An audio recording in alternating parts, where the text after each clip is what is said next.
Welcome to Biology with Abhi sir. In the previous segment, we have discussed about WBCs or leukocytes. In this video, we will classify the WBCs into two categories. Before we will take up the classification of WBCs, one special property which is shown by WBCs is known as diapediasis. That is,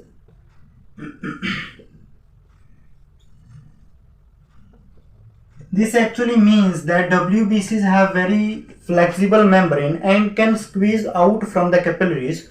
So it is the property shown by WBCs that they can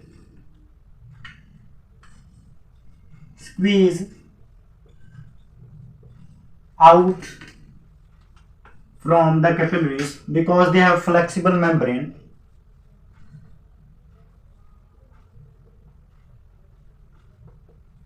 And that is when they come into the tissues and fight with the infections. So this is one property which we have to remember about the leukocytes. Now we will take up the classification of WBCs. WBCs are classified into two categories, that is, and this classification is on the basis of the type of cytoplasm that they have. That is, they are called granulocytes, and these granulocytes have cytoplasm which contains granules, that is, they have granular cytoplasm.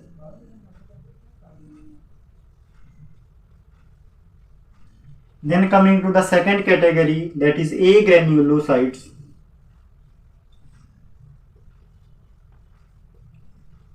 As the name tells us, agranulocytes have a clear cytoplasm without any granules. So they have cytoplasm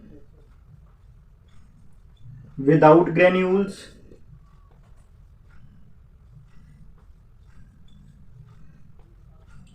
And these granules are made up of different types of substances in different types of cells. Now let us classify the granulocytes into further kinds. And this classification of granulocytes is on the basis of, so here we will write, this classification is on the basis of the stain that the granules take up. So on the basis of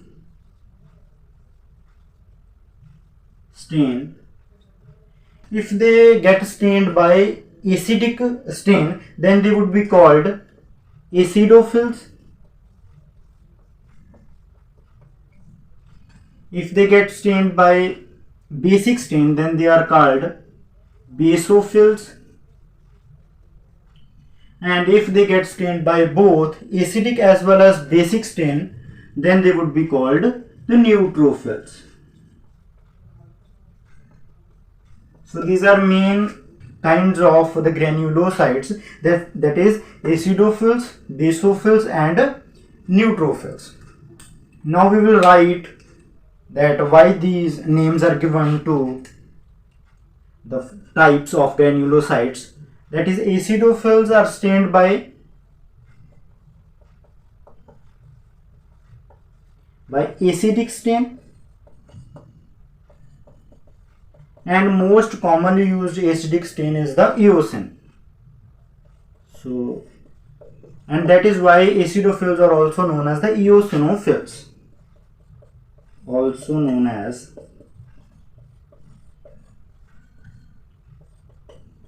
eosinophils.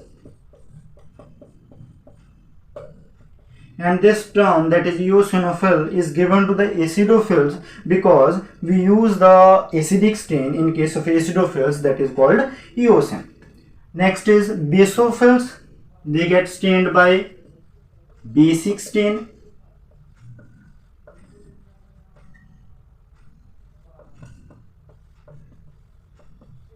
And neutrophils are stained by both acidic as well as basic stain.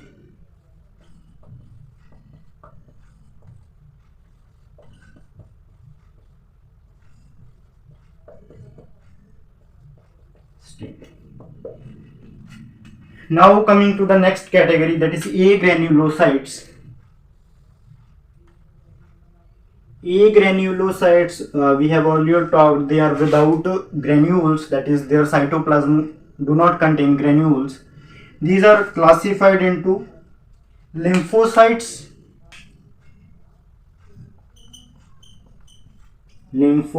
and monocytes.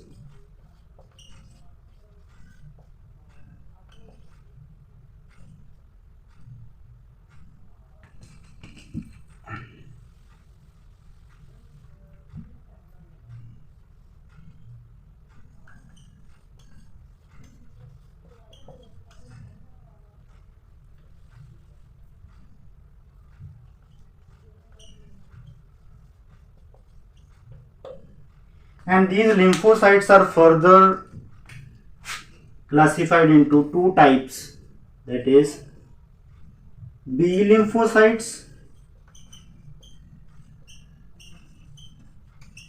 and T lymphocytes.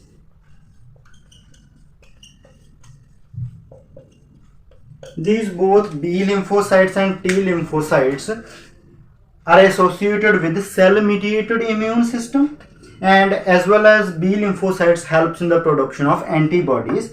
And next category of agranulocytes is the monocytes.